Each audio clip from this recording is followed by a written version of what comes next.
we're here with Executive Chef Michael Johnson from LSU Athletics, the head chef for basically all the teams out at LSU.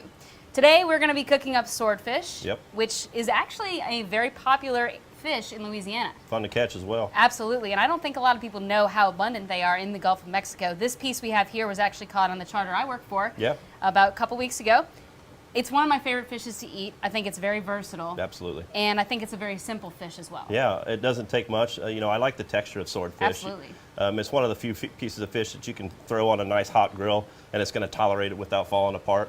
You know, you can poach swordfish. You can use a lot of different techniques with swordfish, and it lends itself well to many different types of dishes.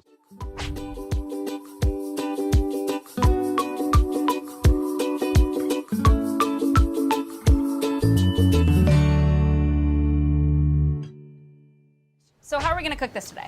So we're going to start with a Salsa Verde, or it's kind of an interpretation of a Salsa Verde. This particular sauce, you know, a traditional Salsa Verde is only a few ingredients, but I'm going to put some other stuff into it that we wouldn't typically do. But the reason for it is I kind of stumbled into this sauce and necessity, if you will. I was working in Seattle for the Seahawks and ran out of parsley, and I need a green sauce that tastes good, so I started putting things together. Experimenting. Sometimes that's the best way to come up with Absolutely, yeah. Necessity is the mother of invention, exactly. I suppose. Yeah. All right, so we're going to start by making our sauce. That's right. All right. So we'll start with the parsley. Okay.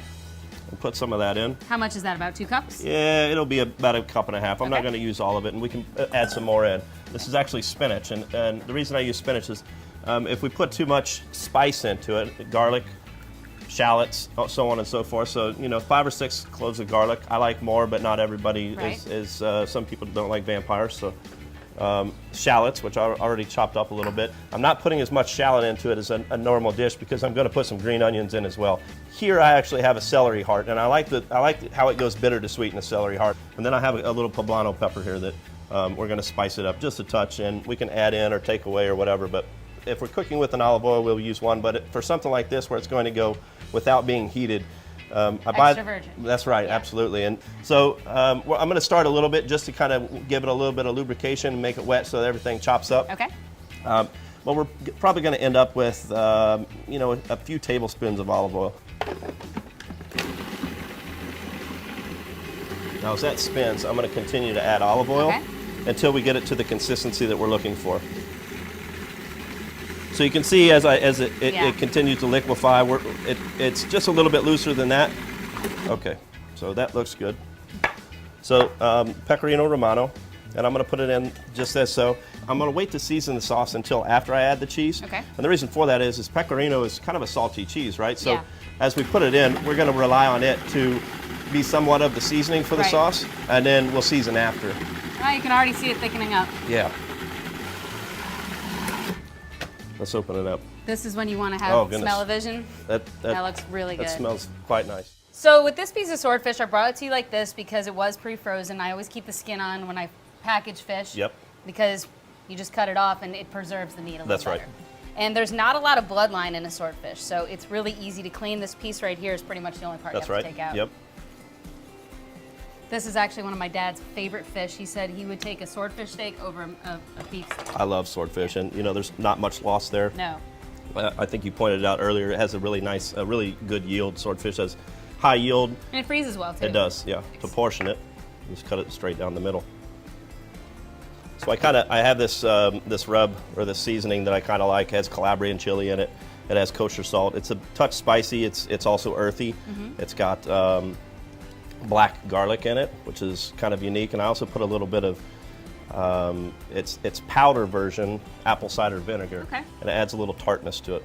So we are going to put these steaks on the grill, let them cook up. Our sword is on the grill. It's ready to come off. Plate this up and make it pretty for us. Okay, so I made a little orzo dish here. It's something nice for the summer and springtime when you have fresh vegetables coming up. Heirloom tomatoes, asparagus tips and spears, and then some edamame in there as well. Kind of salivating already. This looks amazing.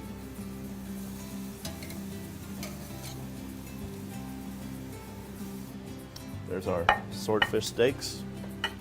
Let me just take a little bit of the salsa verde and kind of drizzle it over the top.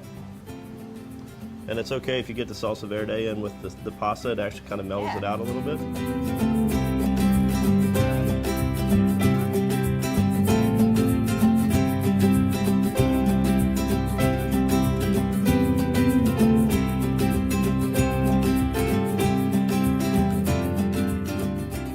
So if you want to catch a swordfish and cook this, just come over to Southern Catch Outfitters. We'll hook you up. That's right. Yeah. All right, let's give it a try.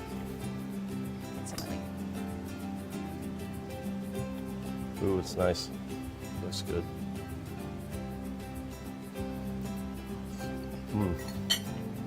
Perfect. Oh my gosh. That's so good. So what would you call this dish? Creation. Swordfish salsa verde. How There about you that? go. That's right. All right, let's go finish this up. Perfect. Thank you. Thank you.